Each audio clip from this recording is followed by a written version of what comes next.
আসসালামু আলাইকুম বন্ধুরা, সবাই কেমন আছেন? আশা করি সবাই ভালো আছেন। তো আমি আজকে আপনাদেরকে দেখাবো যে ক্যাপকাট সফটওয়্যার দিয়ে কিভাবে আপনি ভিডিও করবেন এবং ভিডিও করে প্রথম ভিডিও করবেন, এরপরে পরে ভয়েস অ্যাটাচ করবেন। তো এটা কিভাবে করবেন আমি সেই প্রসেসটি দেখাবো, অবশ্যই সবাই দেখবেন। তো এটার জন্য আমাকে ক্যাপকাট অ্যাপসটিতে ক্লিক করতে হবে। তো ক্যাপকাট অ্যাপসটিতে ক্লিক করে দিলাম।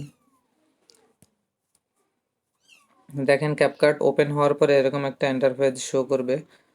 তো এরপরে আমি আসলে ভিডিওটি লং হওয়ার কারণে আমি প্রসেসটি আগেই করে রেখেছি, তো আপনাদেরকে এটা দেখাচ্ছি। আমি একটা ভিডিও সিলেক্ট করলাম এখান থেকে। তো ভিডিওটি সিলেক্ট করার পরে আপনাদের সামনে এরকম একটা ইন্টারফেস শো করবে। এরপরে যেহেতু আমি এখানে আমার অন্য ভয়েস অ্যাটাচ করব, সেজন্য আমি ভিডিওটার উপরে একটা ক্লিক করে দিব। এই অপশনটিতে একটা ক্লিক করে দিবেন। তো আমি এখানে ক্লিক করে দিলাম। ক্লিক করে দেওয়ার পরে নিচে যে অপশনগুলো আপনি পাবেন, দেখেন এখানে যে অপশনগুলো পাবেন এই অপশনটিতে একটু ক্লিক করবেন। এদিক ওদিক নাড়াচাড়া করবেন। এখানে পেয়ে যাবেন ভলিউম নামে একটি অপশন। ভলিউম নামে একটি অপশন, এই ভলিউম নামে অপশনটিতে একটা ক্লিক করবেন। তো আমার এখানে যে ভয়েসটি আছে ওই ভয়েসটি আগে আমার রিমুভ করতে হবে। তো আমি এটা একবারে জিরো করে দিলাম। আম, এরপরে এখানে যে ভয়েসটি আগে ছিল ওই ভয়েসটি একবারে জিরো হয়ে গেছে, এখন আর শোনা যাবে না।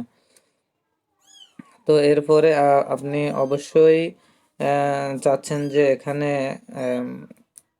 অন্য একটা ভয়েস অ্যাটাচ করতে। তো এই জন্য আপনি একটু ব্যাগে ক্লিক করবেন, ব্যাক বাটনে ক্লিক করবেন। এখানে পেয়ে যাবেন একটা অপশন, অডিও অডিও নামে একটি অপশন পেয়ে যাবেন। তো অডিও অপশনটিতে একটা ক্লিক করবেন। তো আমি ক্লিক করে দিচ্ছি। দেখেন এখানে কতগুলো ক্রাইটেরিয়া আছে। তো এখানে একবারে কর্নারে পেয়ে যাবেন রেকর্ড নামে একটি অপশন।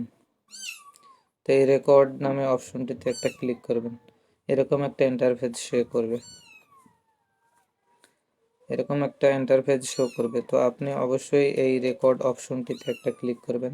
দেখেন এখানে আমি ক্লিক করার সাথে সাথে সেকেন্ড ভাসবে, হয়তো 3 সেকেন্ড বা 5 সেকেন্ড এরকম একটা ভাসবে। তো আমি এখানে ক্লিক করে দিলাম। 1 2 3। দেখেন এখন এখানে ভয়েস রেকর্ডের জন্য আমাকে বলতেছে। তো আমি আসলে ভিডিওটিতে যেহেতু ভয়েস রেকর্ড করব না, সেহেতু আমি অপশনটি রিমুভ করে দিচ্ছি। ধন্যবাদ সবাইকে, আশা করি বুঝতে পারছেন।